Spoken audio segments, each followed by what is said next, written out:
নমস্কাৰ সূৰ্য সংবেদনা পুষ্পে দীপ্তি কাৰুণ্য গন্ধেনে অলব্ধম শুভম হলিকা পৰ্বেস্মিন কুৰিয়াত সৰ্বস্ব মংগলম হৰাপাতে আনে মন প্ৰাণ উতলা কৰা উতনুৱা ফাগুনৰ বতৰা আৰু তাৰ লগত খোজ মিলাই আহে ধুলিয়ৰি ফাগুনৰ সৈতে ৰঙৰ উৎসৱ ফাকুৱা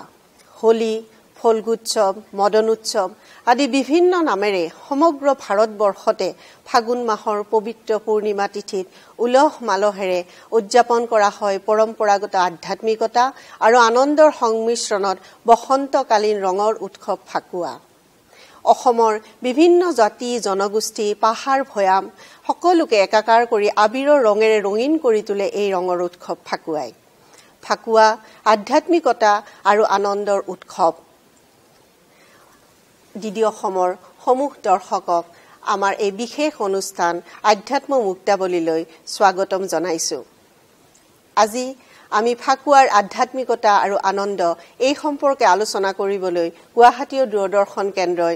বৰপেটা সত্ৰৰ দুগৰাকীকৈ বিশিষ্ট ব্যক্তিক নিমন্ত্ৰণ জনাই আনিছো আৰু তেওঁলোকক আপোনালোকক পৰিচয় কৰি দিম পোনপ্ৰথমে পৰিচয় কৰি দিব ওলাইছো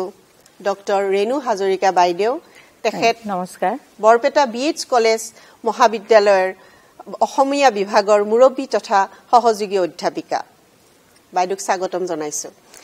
মোৰ লগত আৰু উপস্থিত আছে ডক্টৰ বাবুল চন্দ্ৰ দাস তেখেতে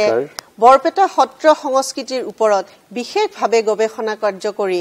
ডক্টৰেট উপাধি লাভ কৰিছে তেখেতে বিভিন্ন সামাজিক কৰ্মত জড়িত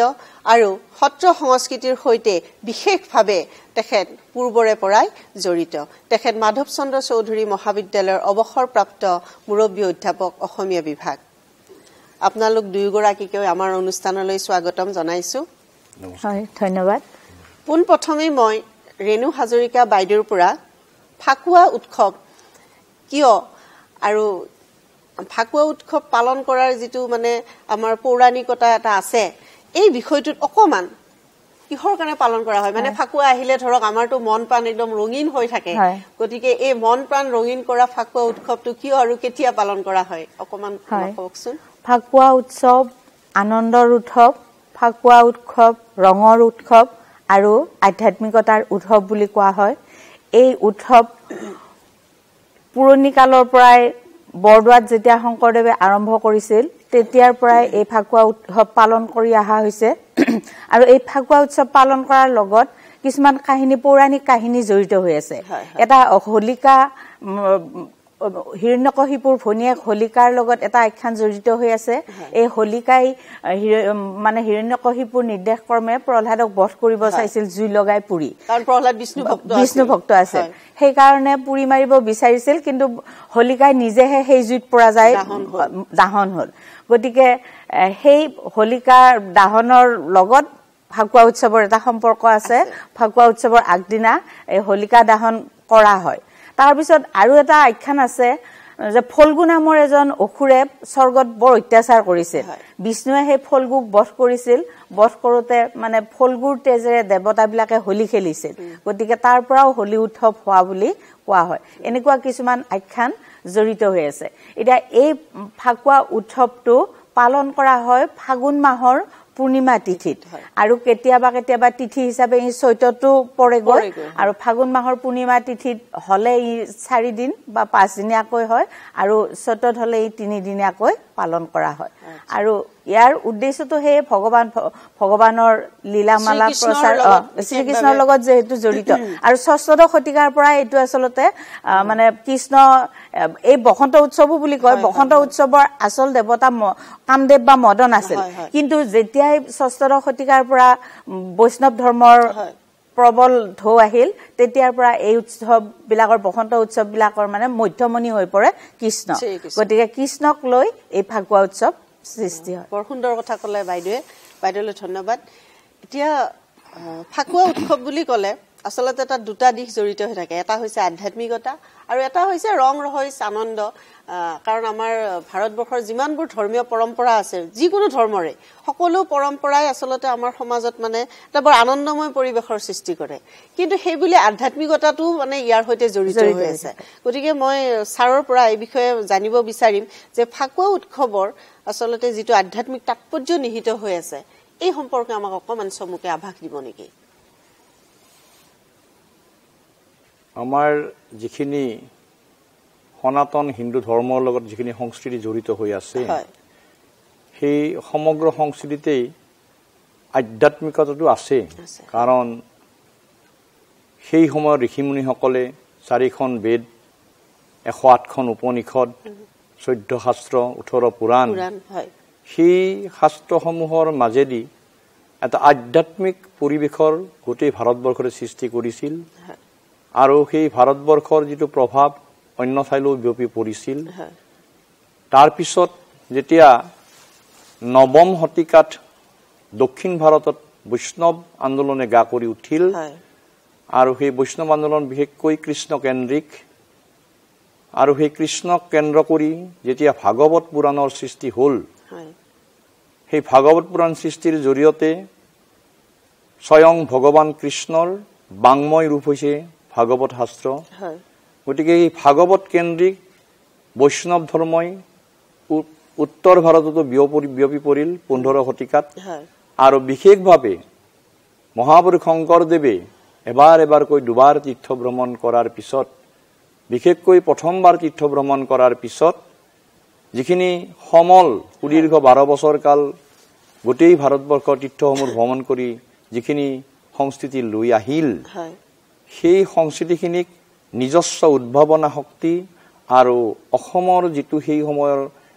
পৰিৱেশ সেই সময়ৰ মানুহখিনি যিখিনি পৰিৱেশ সমসাময়িক আৰু সেই সময়ৰ যিখিনি সংস্কৃতি আছিল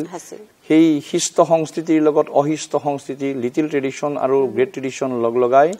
এনেধৰণে এটা আধ্যাত্মিক চিন্তা চেতনাৰ মানে অনুষ্ঠান হিচাপে সৃষ্টি কৰিলে নামঘৰৰ আৰু সত্ৰৰ গতিকে নামঘৰতো কৈছে যে নামঘৰ হৈছে জাতীয় নাথাল গতিকে জাতীয় নাথাল মানে তাতে গোটেইখিনি শিক্ষা দিয়া হয় সেইকাৰণে নাথাল বুলি কোৱা হৈছিল থিয়েটাৰ হল যিটো মানে ইংৰাজীত কোৱা হয় আৰু তাতেই মানে বৈষ্ণৱ ধৰ্ম বিশেষকৈ কৃষ্ণ কেন্দ্ৰিক বৈষ্ণৱ ধৰ্মলৈ আকৰ্ষণ কৰা কাৰণে কাৰণ পৰৱৰ্তী সময়ত শংকৰদেৱৰ ধৰ্মটোক বহুতে একহৰণ হৰিনাম ধৰ্ম বিশেষকৈ মাধৱদেৱে কৈছে যে একহৰণ হৰি নাম ধৰ্মক ৰাজা কৰো প্ৰকাশ গতিকে একহৰণ হৰিনাম ধৰ্ম হিচাপে যেতিয়া প্ৰতিষ্ঠা কৰাৰ পিছত সেই ভাগৱতত বৰ্ণিত যিটো কৃষ্ণৰ বাংময় ৰূপ সেই বাংময় ৰূপটো হৈছে ভাগৱত আৰু কৃষ্ণৰ যিটো লীলামালা সেই লীলামালাৰ কথাখিনি যেতিয়া কায়স্থসকলৰ আগত বৰদোৱাত কৈছিল বা ৰাম ৰায় এটা আদি কৰি ৰাম গুৰু ৰাম আতা এই আতাসকলে কৈছিল যে তুমি আমাক দেখাব পাৰা না তেতিয়া বৰদোৱাত 7 ঠাক দৌল কাটি 7 ঠাক মানে মাটিৰ ঠাক কাটি দৌল গৃহ স্থাপন কৰি যাতে দৌলত থাপিলে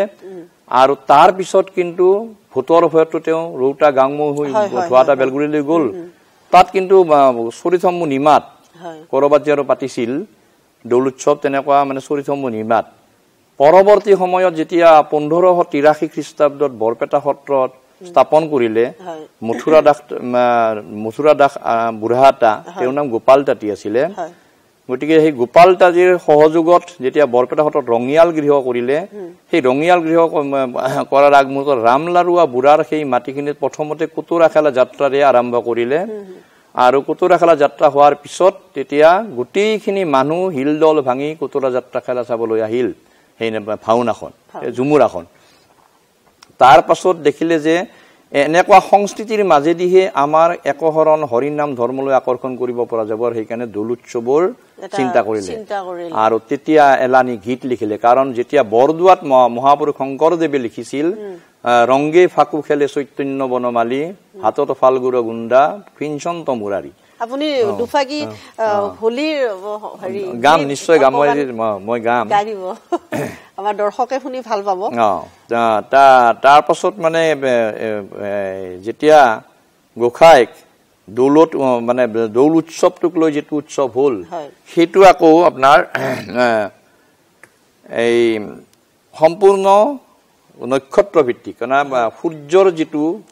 যেটো গতি সৌৰ গতি যেটো সৌৰ গতিৰ ওপৰত নিৰ্ভৰ কৰি আমাৰ মানে দৌল উৎসৱটো বৰপেটা সত্ৰত পালন কৰা হয় অন্যত কতোবাত 4 দিনে 5 দিনে হ'ব পাৰে কিন্তু সম্পূৰ্ণ নক্ষত্ৰ তাৰমানে যে আমি গণ বুলি কওঁ তিনটা ভাগত ভগাইছে গণ্ড ভৰদেউল আৰু হুইৰি বুলি কোৱা হয় নভমণ্ডলৰ যেটো অৱস্থিতি হেতুৰ লগত মানে এটোৰ পুৰা সম্পৰ্ক এটা আছে আৰু গতে সৌৰ গণনা কৰা হয় তাৰ পাছতে যেতিয়া গণ উৎসৱটো কেতিয়া হ'ব যেতিয়া সূৰ্যই মঘা নক্ষত্ৰত অৱস্থান কৰিব মঘা নক্ষত্ৰত অৱস্থান কৰাত তেতিয়া গন্ধৰ সময় মিলে আৰু সেই সময়টো সাধাৰণতে আবেলি হয় আৰু সেই কাৰণে আবেলি সেই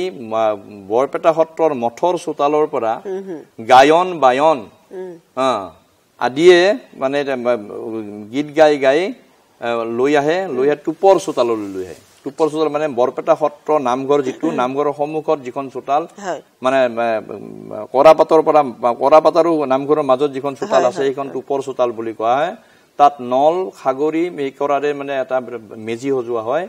আৰু সেই গোখাইক অৰ্থাৎ মানে সেই বিগ্ৰহক বিশেষকৈ কলিয়া ঠাকুৰৰ বিগ্ৰহ আৰু চামৰা বিগ্ৰহ যাক কোৱা হয় আৰু দৌল গোবিন্দ এই বিগ্ৰহখিনি চাৰিওফালে ঘূৰোৱা হয় 7 পাক ঘূৰোৱা হয় 7 পাক ঘূৰোৱাৰ পিছত তেতিয়াও মানে মঘা নক্ষত্ৰ যেতিয়া পূৰ্ব ফাল্গুনী নক্ষত্ৰত আহিব তেতিয়াহে দৌলত গোসাই উঠাব পাৰিব গতিকে এইখিনি সময় যদি গোসাই ঘূৰোৱা হ'ল সময় আছে বহুত কিন্তু দেখা গ'ল যে মানে এতিয়াও মানে পূৰ্ব ফাল্গুনী নক্ষত্ৰ পোৱা নাই তেতিয়া সেইখিনি সময় তলত থাকিব তলত যেটো ঘৰ আছে ভাস থকা ঘৰ হিটো হৈছে যোগমোহন গৃহ আৰু সেই যোগমোহন গৃহত গোসাইক তাতে ৰখা হয় তাৰ পিছত যেতিয়া সময় মিলিব পূৰ্ব ফাল্গুনী নক্ষত্ৰ উঠালৈ তেতিয়া দৌলত তোলা হয় আৰু দৌলত তোলাৰ ক্ষেত্ৰত কেতিয়াবা এদিনীয়া কেতিয়াবা দুদিনীয়া কেতিয়াবা 3 দিনীয়াও ভৰদেউল হয় তাৰ কাৰণটো হ'ল যে পূৰ্ব ফাল্গুনী নক্ষত্ৰ পৰা উত্তৰ ফাল্গুনী নক্ষত্ৰ শেষ হলেহে চিত্ৰা নক্ষত্ৰ আহিব গতিকে পূৰ্ব ফাল্গুনী নক্ষত্ৰ আৰু চিত্ৰা বা উত্তৰ ফাল্গুনী নক্ষত্ৰ যিখিনি সময় সেই সময়টো যদি দুদিন হয় তেতিয়া দুদিনীয়া ভৰদেউল হ'ব 3 দিনীয়া হলে 3 দিন ভৰদেউল হ'ব গতিকে অৰ্থাৎ মানে গণ্ড আৰু হুইৰি হইতে 5 দিনীয়া হয় তাৰমানে এটো বৰপেটাৰ সত্ৰৰ আমাৰ যেটো দৌল উৎসৱ হয় এটো আসলে এদিনীয়া নহয় এটো মানে এটা দীঘলীয়া প্ৰক্ৰিয়াত মানে এটা থাকে আৰু যাতে মানুহখিনি এদিনাটো নহয় গতিকে এই সম্পৰ্কত মই আকৌ আপোনাৰ ওচৰলৈ আহিম এতিয়া মই বাইদেউৰ পৰা আকৌ এটা বিষয় মানে জানিব বিচাৰিছো যে আমাৰ যিখিনি অসমৰ ৰজা মহাৰজা আছিল তেওঁলোকৰ দিনতো এটা মানে এই পৰম্পৰাটো আছিল কাৰণ তেওঁলোকো শংকৰদেৱৰ ভক্ত আমি দেখিছো কিছুমান আছিল যে বৈষ্ণৱ ধৰ্ম আৰু শাক্ত ধৰ্মীও আছিল কিন্তু বৈষ্ণৱ ধৰ্মকো তেওঁলোকে সমানেই সন্মান প্ৰদৰ্শন কৰিছিল তেনেকুৱা এগৰাকী আমি বুৰঞ্জীত পাইছো যে বীৰ চিলাৰাই কোচ ৰজাৰ তেখেতৰ ৰাজ্যত মানে কি ধৰণে মানে এটা ফাকুৱা উৎসৱ পালন কৰিছিল শংকৰদেৱৰ দ্বাৰা প্ৰভাৱান্বিত হৈ ইয়াৰ ওপৰত অকমান এটা চমুকে আমাক ক'ব নেকি তাৰ পিছত আমি আকৌ বৰপেটালৈ যাম মই আপুনি সুধিছে বাৰু এই প্ৰশ্নটো কিন্তু মই এই প্ৰশ্নটোৰ উত্তৰত কওঁ যে চিলাৰাই দেৱানে শংকৰদেৱৰ লগত এটা সম্পৰ্ক আছিল শংকৰদেৱৰ মানে ভায়েক সম্পৰ্কীয় ভায়েক ৰামৰায়ৰ কন্যা কমলা প্ৰিয়া বা ভুৱনেশ্বৰীক তেওঁ বিয়া কৰাইছিল গতিকে শংকৰদেৱক তেওঁ বিয়া কৰোৱাৰ পিছত তেওঁ শংকৰদেৱৰ মানে শিষ্যও গ্ৰহণ কৰে আৰু পাৰিবাৰিক সম্পৰ্কও থাকিল জোৱাইয়েই হ'ল গতিকে শংকৰদেৱক তেওঁ যথেষ্ট শ্ৰদ্ধাও কৰিছিল কিন্তু নৰনাৰায়ণ কিন্তু এই ক্ষেত্ৰত মানে অলপ নাৰাজ আছিল নৰনাৰায়ণ শিৱ ভক্ত তেওঁলোক আছিল গতিকে বৈষ্ণৱ আৰু শিৱ দুটা এটা হেৰি হৈছিল গতিকে নৰনাৰায়ণে প্ৰথম অৱস্থাত হিমান শংকৰদেৱক হেই কৰা নাছিল কিন্তু পিছত চিলাৰাইৰ প্ৰচেষ্টাত শংকৰদেৱ যাই ৰাজসভা পালে তাতে থাকিল বহুদিনেই থাকিল আৰু শেষত নৰনাৰায়ণেও তেওঁৰ মানে শিষ্যত্ব গ্ৰহণ কৰিব বিচাৰিছিল কিন্তু ফাকু খেলাটো হয়তো খেলিব পাৰে এনেকুৱা সম্পৰ্ক এটা যেতিয়া সৃষ্টি হৈছিল খেলিব পাৰে কিন্তু মই ফাকু উদযাপন কৰা চিলাৰায়ে সেই কথাটো কিন্তু মই তথ্যটো পোৱা নাই কিন্তু সাধাৰণভাৱে এইখিনি আপুনি পাইছে যিখিনি ক'লে এইখিনিও এটা আমাৰ কাৰণে বৰ জানিবলগীয়া গুৰুত্বপূৰ্ণ বিষয় কাৰণ যে সেই সময়ত ৰজা মহাৰজা সকলো বৈষ্ণৱ ধৰ্মৰ দ্বাৰা প্ৰভাৱান্বিত হৈছিল তেওঁলোকে শ্ৰীকৃষ্ণকো পূজা উপাসনা কৰিছিল মানে এটা সাংস্কৃতিক এটা ঐক্য এটা স্থাপনতা হৈছিল যে মানে এটাই পন্থা আমি অনুকৰণ কৰিব লাগিব ঠিক তেনেকুৱা নহয় শংকৰদেৱকো তেওঁলোকে সন্মান কৰিছিল শাক্ত ধৰ্মকো সন্মান কৰিছিল এটা এটা বৰ সুন্দৰ মানে এটা পৰিৱেশ আছিল এতিয়া মই ছাৰৰ পৰা আৰু এটা বিষয়ত জানিব বিচাৰিম এতিয়া ধৰক আমাৰ যেটো ফাকুৱা উৎসৱৰ এটা অংগ হিচাপে যেটো আমাৰ ৰং খেলা মানে যেটো হোলি গতিকে এই যেটো আমি ৰং বিলাক আমি খেলো এতিয়া প্ৰাচীন কালত আমাৰ ধৰক জেতুকা পাত হালধি বা মহানিমৰ ডালবোৰৰ পৰা যেটো গুৰি উলিয়াই এনেকুৱা ধৰণৰ আমাৰ পলাশ গছৰ কথাও পাইছো যে এই প্ৰাকৃতিকভাৱে যিবোৰ গছৰ পৰা তৈয়াৰী গুৰি আছিল সেই গুৰিৰে আমাৰ ফাকুৱা ৰংটো প্ৰস্তুত হৈছিল কিন্তু এতিয়া হৈছে কৃত্ৰিমভাৱে আমাৰ বজাৰত যিবোৰ ৰং উপলব্ধ হৈছে এইবোৰ আচলতে আমাৰ কাৰণে বৰ বিজ্ঞানসন্মত নহয় কাৰণ এইখিনি সময়ত আচলতে ব্যাকটেৰিয়া বিলাকে মানে খুব বিজ্ঞানৰ ফালৰ পৰা কোৱা হয় যে ব্যাকটেৰিয়া বিলাকে মানে এটা উচ্চ স্তৰত থাকে তেওঁলোকে মানে খুব সক্ৰিয় হৈ থাকে যেটা মানুহক এফেক্ট কৰে গতিকে মানুহক যেহেতু তেওঁলোকে প্ৰভাৱ পেলাব পাৰে গতিকে এইখিনি সময়ত আমি ফাকুৱা খেলিলে আমাৰ সেই ব্যাকটেৰিয়াবোৰ মানে নিধন হয় গতিকে সেই কাৰণেই চাগে শংকৰদেৱে সেই সময়ত এটা সেই বৈজ্ঞানিক মানসিকতাৰে ফাকুৱা খেলা পৰম্পৰাটো সৃষ্টি কৰিছিল গতিকে মই ছাৰৰ পৰা এটা বিষয় জানিব বিচাৰিম যে আমাৰ এই কৃত্ৰিম ৰংসমূহক প্ৰত্যাহ্বান জনাব পৰাকৈ আমাৰ অসমত এই প্ৰাকৃতিক সম্পদসমূহ কি ধৰণে ব্যৱহাৰ কৰি ৰং প্ৰস্তুত কৰিব পৰা যাব প্ৰাকৃতিক ৰং প্ৰস্তুত কৰি প্ৰাকৃতিক হোলি তাৰমানে আচলতে এই বিষয়ে অকমান শংকৰদেৱ তো সমাজ বিজ্ঞানী এটা সকলে জানে আৰু যিখিনি কথা যিবিলাক নাপায় কৰিব নাপায় বিলাক আচলতে তাতে বিজ্ঞান আছে সেই সময়ৰ মানুহখিনি মানে ধৰ্মীয়ভাৱে তেওঁলোকক বাধা দিয়া হৈছিল যে এখিনি কৰিব নালাগে বুলি ক'লে হয়তো নাপায় বুলি ক'লে তেতিয়া তেনেহ'লে নাপায় ইয়াৰ অন্তৰত থকা যিখিনি কথা আচলতে গোটেইখিনি কথাই আজি যদি পৃথিৱীৰ ইকোলজিক্যাল ব্যালেন্সটো তাতেও আছে সেই লিখনিৰ মাজতে প্ৰকাশ পাইছে বা এই ফাকুৱা উৎসৱৰ লগত যিখিনি লোকেল ৰং কাৰণ বৰপেটা সত্ৰ ৰঙিয়াল গৃহ যেতিয়া পাতিছিল হেঙুল হাইতাল ৰাং পাতা তাৰ মানে সেইখিনি একদম সম্পূৰ্ণ অসমৰ সম্পদ অসমৰ প্ৰাকৃতিক সম্পদ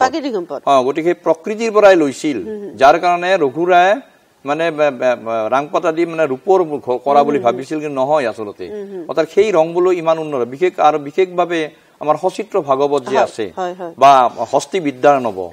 নব যিবিলাক ৰং সেইবিলাকতো স্থানীয় ৰং আছিল আৰু বিশেষভাৱে আমি হাঁচিপাতত যিবিলাক লিখে সেইটো শিলিখা তিয়াই থৈ শিলিখাৰ ৰং যিটো চিয়াহী হৈছিল তাৰ মানে আমাৰ অসমৰ প্ৰকৃতিয়ে গোটেইখিনি দিছিল আৰু সেইখিনি শংকৰদেৱে সম্পূৰ্ণ প্ৰাকৃতিকভাৱে ব্যৱহাৰ কৰিছিল বা শংকৰদেৱৰ শিষ্য-প্ৰশিষ্যসকলেও মানে প্ৰাকৃতিকভাৱে ব্যৱহাৰ কৰিছিল কিন্তু পৰৱৰ্তী সময়ত বিশেষভাৱে ভাৰতবৰ্ষৰ পশ্চিমবংগৰ পৰা যেতিয়া আমদানি হ'ব ধৰিলে তেতিয়া সেই কেমিকেল বস্তুটো আহি গ'ল ৰাসায়নিক গতিকে ৰাসায়নিক প্ৰক্ৰিয়াৰে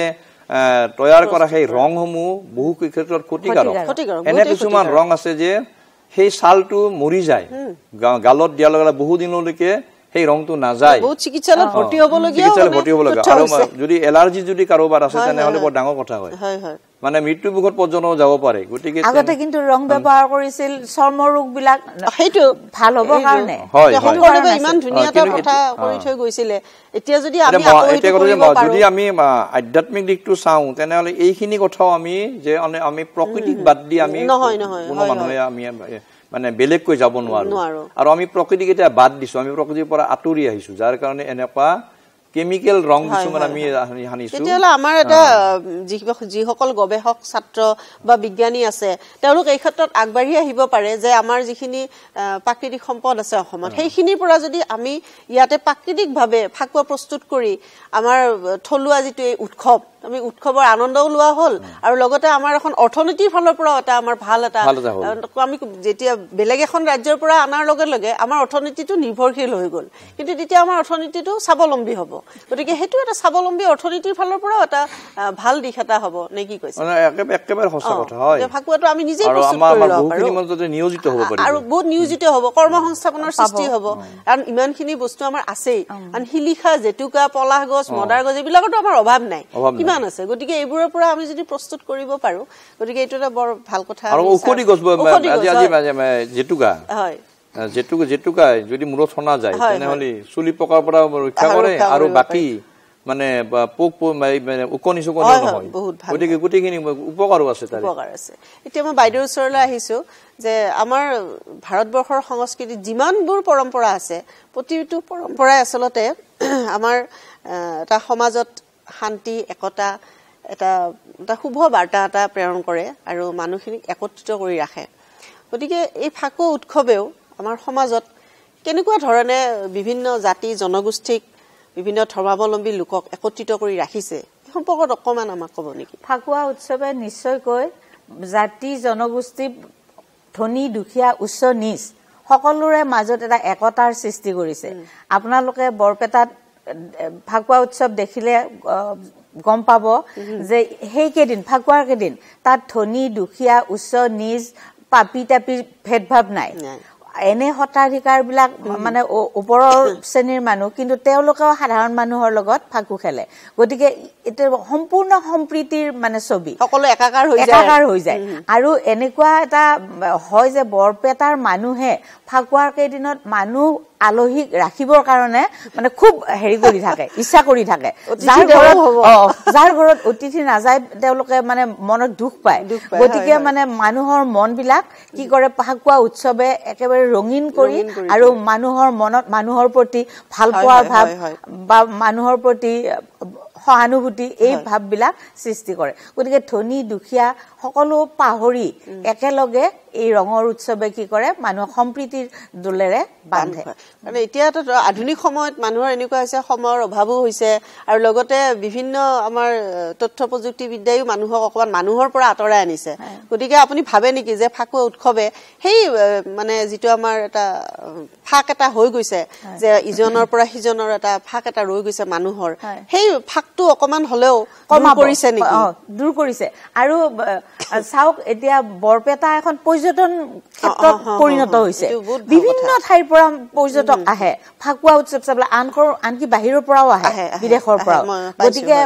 মানুহৰ মাজত এই বুজাবুজি বা মানুহৰ হেৰিটো সেইটোৱে বঢ়াইছে কিছু পৰিমাণে বহুত বঢ়াইছে আৰু যদি পৰ্যটন উদ্যোগত আমাৰ এইটো পৰিণত কৰিব পৰা গৈছে গতিকে সেইটো আমাৰ কাৰণে ৰাজ্যখনৰ কাৰণে বা দেশখনৰ কাৰণে এটা বৰ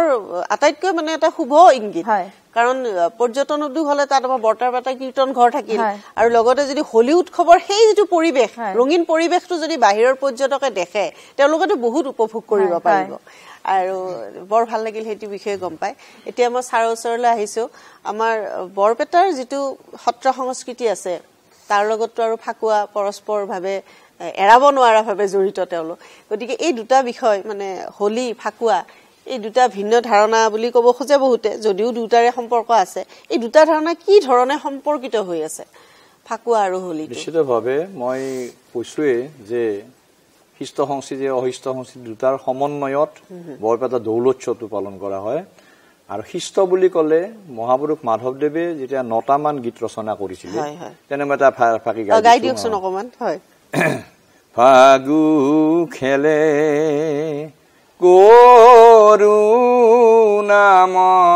করুণাময় এনন্দ কুমার ফাগু খেলে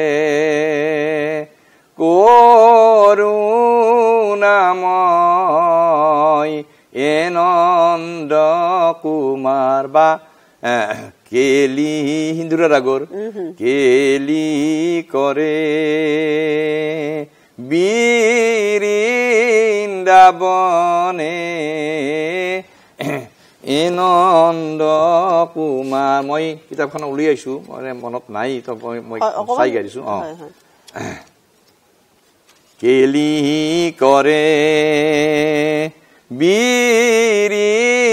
বৃন্দাবনে মোহন গোপাল খেলে সঙ্গে ও ৰঙ্গে ঢঙ্গে ব্ৰজেৰ সওয়াল কিলি কৰে বৃন্দাবনে মোহন গোপাল তেনেধৰণৰ দোলাই গোবিন্দ ইত্যাদি বহুত বা মাই হেৰ গোকুল চান্দ আৱে এনেধৰণৰ 9টা গীত গোৱা হয় আৰু বিশেষভাৱে যেতিয়া গোসাঁইটোক লৈ অহা ভিতৰৰ পৰা তেতিয়া গীতটো গাই মঠৰ চোতালত আৰু গায়ন বায়নে গীতখিনি গায় আৰু যোগমোহন গীতৰ গীতখিনি হৈছে আধ্যাত্মিক আৰু এই যে হোলি গীতৰ কথাটো আপুনি ক'লে এটো হোলি গীতটো এটা আধ্যাত্মিক গীত ধৰক এইখিনি সম্পূৰ্ণ আধ্যাত্মিক এতিয়া কতনে যে এই কথাখিনি নামঘৰৰ ভিতৰত জড়িত এইখিনি কথা সাধাৰণ মানুহখিনিতো তাত জড়িত নহয় এতিয়া সেইকাৰণে আনন্দ উৎসৱ যেটো মানে আনন্দ বিশেষকৈ ফাগুন বা চ'ত মাহ উন্মনা মন গতিকে কাৰণ আমিতো প্ৰকৃতিৰে সন্তান গতিকে প্ৰকৃতিৰ পৰিৱৰ্তন আমাৰ মনৰ পৰিৱৰ্তন হয় গতিকে সেই আনন্দ উৎসৱখিনি আমি নামঘৰতো আমি সকলোৱে জড়িত হৈ থাকিব নোৱাৰো নামঘৰতে থাকিম কিন্তু ভিতৰৰ যিখিনি মানে আধ্যাত্মিক চেতনাৰে উদ্বুদ্ধ যিখিনি মানে গীত মাত তাতে আছে সেইখিনিত আমি সহযোগ কৰিব নোৱাৰো সাধাৰণ মানুহখিনি তেতিয়া সেই মানে মনৰ উল্লাহতে কিছু মানে এনেকৈ বাহিৰতে গাইছিল কৈলা বাবাকে বিয়া হৈ গেল অৰ্থাৎ কৈলা বাবা মানে কলিয়া গোসাঁইক কৈলা বাবা বুলি কয় তাৰ পাছত বা মানে মাজতে কি হৈছিল চৈতন্য পন্থৰ দুই এটা বঙালী হোলী গীত আহিছিল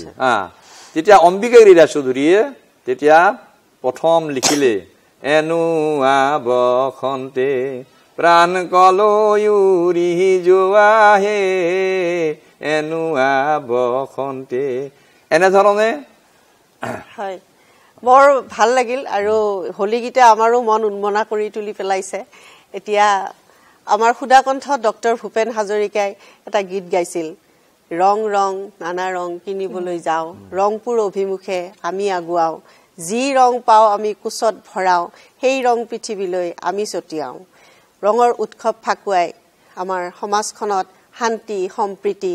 মৈত্ৰী আৰু মানৱতাৰ ৰং বিলাওক সকলোৰে মন ৰঙীন হৈ পৰক